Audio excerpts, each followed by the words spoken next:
etc. We start with 1 hour chart. Okay, first of all, if you refer to our analysis in my last video, and the price was exactly within this move. All right. We mentioned if you want to look for buy, we talk about the different possibility. One of them was to wait for the breakout of the trend line. And as you can see, there was a breakout, we get the flat. This is what we get. Okay, now I want to see what's the next. As we can see, the price have broke the previous top. Okay, now this is a correction for continuation, or we can expect this one to turn to big correction for one more drop. Because as we can see, we have the expanding internally. This is the first wave, and this is the last wave. And this one has the internal correction. Even this one has a this. Or two ways we can look for this correction. Internal, this is a running flat in relative to this. Okay, now we want to see how we can trade it. If we move to daily chart, as we can see, we have been within this correction for a while. Now we want to see this is the start of the up move or not, or it can turn to a bigger correction.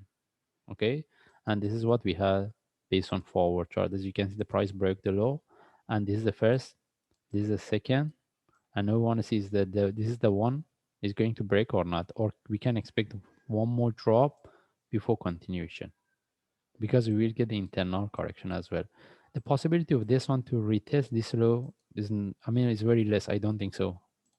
Whether there is a continuation or bigger correction for one more. Okay, now I want to see how we can trade it. As we can see, the price broke the previous top.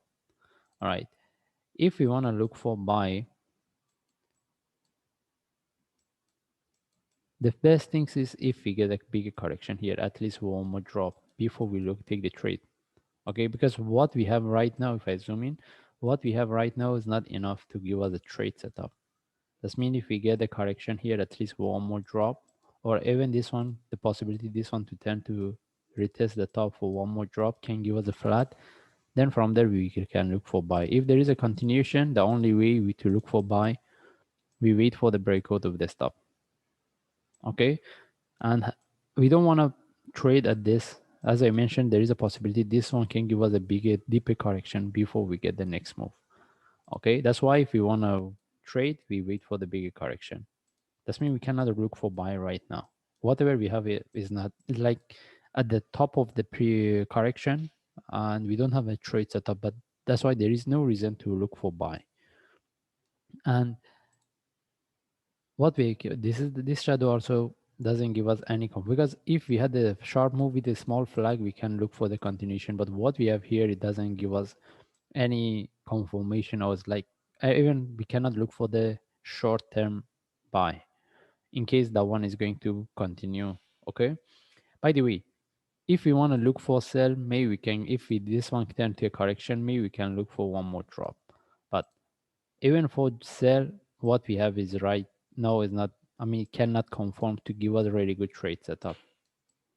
Okay, that's why we better wait to see what we get from here. From there, we make a decision. In this case, we just follow the chart, and if I see any update, I will share. The only thing is we need to be aware. Maybe this one can turn into a bigger correction.